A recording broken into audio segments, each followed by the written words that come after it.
Article number 9: My current investment philosophy. There are a lot of different ways to invest in real estate.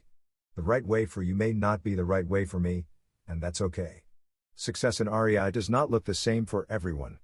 It is important, however, that you understand why you are investing in a certain asset class, deal, etc. My favorite podcasters refer to this as your personal investment philosophy. Since I am sharing a lot of my opinions in these articles, I want to share how I think about my real estate investments. I am a long-term investor. I would be happy if I never sold an asset, just got a steady and steadily increasing stream of income coming in with a high cash-on-cash return. While most syndications have a target duration of multiple years, I generally won't look at ones that are less than a 5-year expected hold unless there are some other compelling factors. I have even found a deal that has a 25-year expected hold time, and am super excited by that. I understand that not everyone shares that perspective, but ideally, I would never sell a well-performing property. If ultimately I need the money back, I would prefer a cash-out refinance to a sale. I am an investor, not an operator. There are ways to invest in real estate that require active management and continuous involvement, for example, managing short-term rentals, operating a residential assisted living facility, or being a realtor or property manager. Those aren't for me. I enjoy being an investor and managing my investments, and even talking with the boots-on-the-ground team, but I do not want to be directly involved in the day-to-day management of the asset. That is why I carefully select partners who enjoy that work. I invest for cash flow, not appreciation. Most deals have a value-add opportunity inherent in the syndication, which drives increases in profitability over time. For me, the resulting impact on the asset value is a nice additional source of income, but I focus on deals that are cash flow positive from the start. The profits should increase over time as the value-add strategy comes into play, but I don't want there to be a long stabilization process before investor distributions start.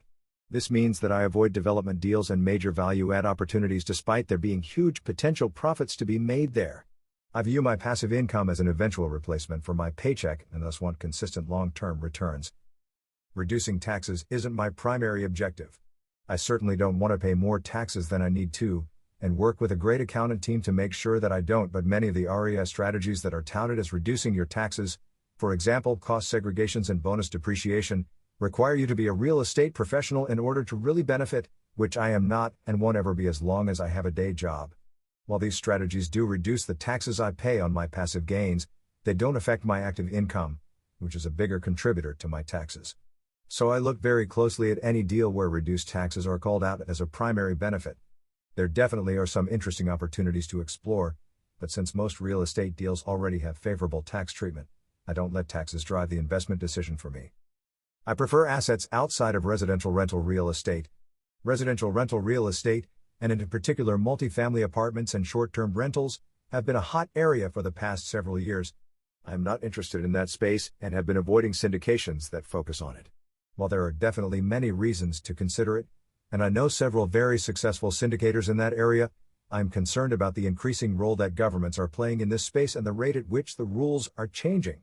With new eviction restrictions, including the moratorium, rent controls and other laws, for example, barring or limiting short-term rentals, being regularly proposed and passed, I'm looking for something a little less politically charged. Instead of trying to fight City Hall, I prefer to invest in asset classes where there is less interest from politicians. An interesting exception to this general rule is the area of mobile home parks. In this asset class, you typically rent the land to people who own their own home. I really like that asset class because you are renting the lot to owners of the home, and thus avoid many of the problems with residential rentals. I realize that real estate is a cyclical market. I don't try to time the market, but knowing that asset classes rise and fall over time means that I am comfortable looking outside of what is currently hot into asset classes that might not be in favor at the moment. One of the benefits of this approach is that I can buy properties in an out-of-favor asset class at a discount.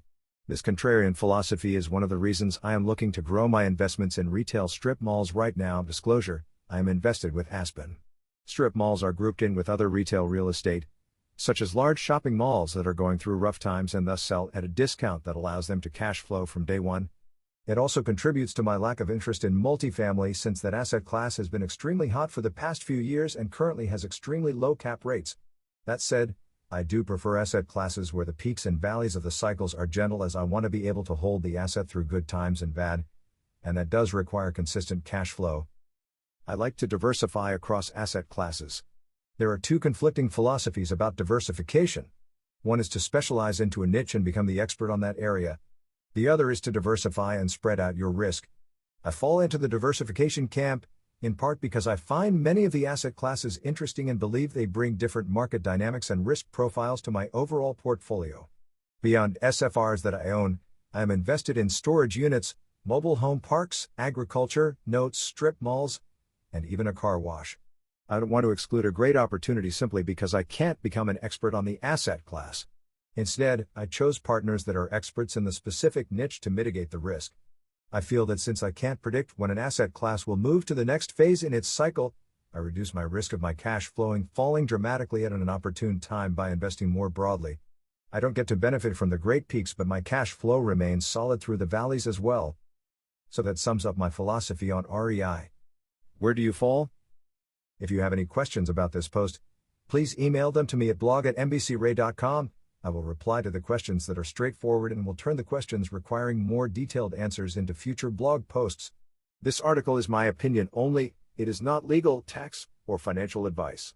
Always do your own research and due diligence. Always consult your lawyer for legal advice, CPA for tax advice, and financial advisor for financial advice.